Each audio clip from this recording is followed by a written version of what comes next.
ધર્મનો પ્રચાર ન કરો, સત્ય અને તમારા અનુભવનો પ્રચાર કરો. ધર્મ પ્રત્યે તમારો જે અનુભવ છે, ઈશ્વરી ઐશ્વર્યનો જે અનુભવ છે, જે સંતોનો અનુભવ છે, જે શાસ્ત્રમાં લખ્યું છે તેનો અનુભવ છે, એનો પ્રચાર કરો. મોટે ભાગે લોકો શું કરે છે? ધર્મનો પ્રચાર કરે, રામનો પ્રચાર કરે, કૃષ્ણનો કરે, શંકરનો કરે. એ બધાને જ ખબર છે. ધર્મ પ્રત્યે સનાતન ધર્મના અમુક લોકોને જે અણગમો થઈ ગયો છે તેની પાછળનું મુખ્ય કારણ શું છે? કે જે બધાને ખબર છે તેનો તમે પ્રચાર કરો છો, એનો પ્રચાર ન કરો. ભગવદ્ ગીતામાં શું લખ્યું છે તો ઓપન છે, કોઈ પણ માણસ ગીતા વાંચી શકે છે.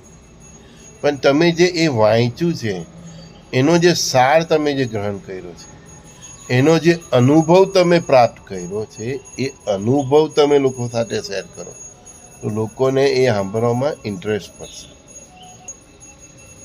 આપણે કોઈ સંત પાસે, અવધૂત પાસે કેમ જઈએ છીએ? એ સંત અને અવધૂત જે ખરેખર સત્ય સાચા સંતો છે ને અવધૂત છે, તે એ ધર્મનો પ્રચાર નથી કહેતા. એ ગ્રંથ બેસીને તમારા આગળ એનું ભાષણ નથી આપતા, વાંચીને તમને સંભળાવતા નથી. એ કામ કથાકારો છે. એટલે કથાનો ઊંધો શબ્દ શું છે? ઠાક. માણસ સાંભળીને જ થાકી જાય છે. એને ખબર જ છે આમાં હું લખેલું છે. એ તમારો ધર્મ પ્રત્યેનો અનુભવ, તમે ગીતા વાંચી એનો શું સાર ગ્રહણ કર્યો, એનો શું અનુભવ તમે પ્રાપ્ત કર્યો, એ અનુભવ, એ ગીતા તમને ક્યાં કેવી રીતે કામ લાગી, એ અનુભવ શેર કરો. રામાયણ બધાને જ ખબર છે, બરાબર? એમાંથી તમે શું અનુભવ પ્રાપ્ત કર્યો, એ તમારી જીવનમાં કાં ઉપયોગી થયો, ને એનો સાર તે લોકો સાથે શેર કરો. બરાબર? મારી વાત કરું, હું કોઈ શાસ્ત્ર નથી વાંચતો, મારા ઘેરે કોઈ ઉપનિષદ નથી, કંઈ નથી. પણ ગુરુદેવનો એક જ શબ્દ, અનુભવ સે જ્ઞાન પિલાય ગઈ. જે મારા ગુરુએ મને અનુભવથી જે જ્ઞાન આપ્યું છે એ હું તમારી સાથે શેર કરું છું. તો તમારા મગજમાં કંઈક ઉતરે પણ છે કે આ તો સાહેબ નવું પહેલી વાર સાંભળ્યું. બસ એ જ અનુભવ સે જ્ઞાન પિલાય ગઈ.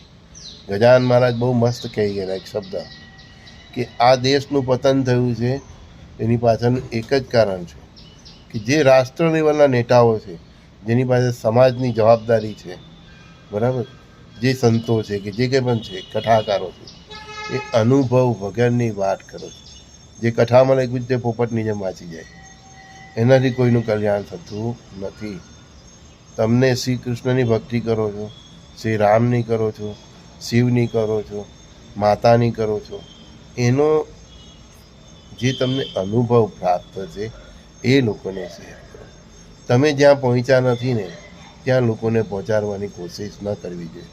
તો પહેલાં કોઈની પણ સાથે, જો રંગદૂત મહારાજ પાસે એક માતા આવી કે મારો બાળક બહુ ગોળ ખાય છે, બરાબર, એને કારણે બીમારી આવે, બાબા આને કંઈ કહેવો નહીં જેથી ગોળ છોડી દે.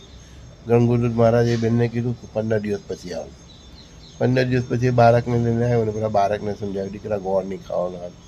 પેલા બેને પૂછ્યું કે મહારાજ આ તો તમે 15 દિવસ પહેલાં પણ કહી શકતા હતા, બરાબર? કે બેન મેં 15 દિવસ ગોળ છોડ્યો પછી હવે અત્યારે એને હું કહેવું છું. એટલે આ સંતનું આચરણ કે આપણે કોઈ વસ્તુને કરી નથી, અનુભવ નથી, અને પછી તેની સલાહ શું કામ આપી બીજાને, બરાબર? સંજય બોરીવાલાના સર્વે સખાઓ મિત્રોને પ્રણામ. અનુભવ જે છે એ જ વાત કરો, અને એવો અનુભવ શેર કરો જેનાથી વિશ્વનું કલ્યાણ થાય, તમારી પાસે આવનાર વ્યક્તિનું કલ્યાણ થાય. એ અનુભવ શેર કરો. ગુરુદેવ દત્ત.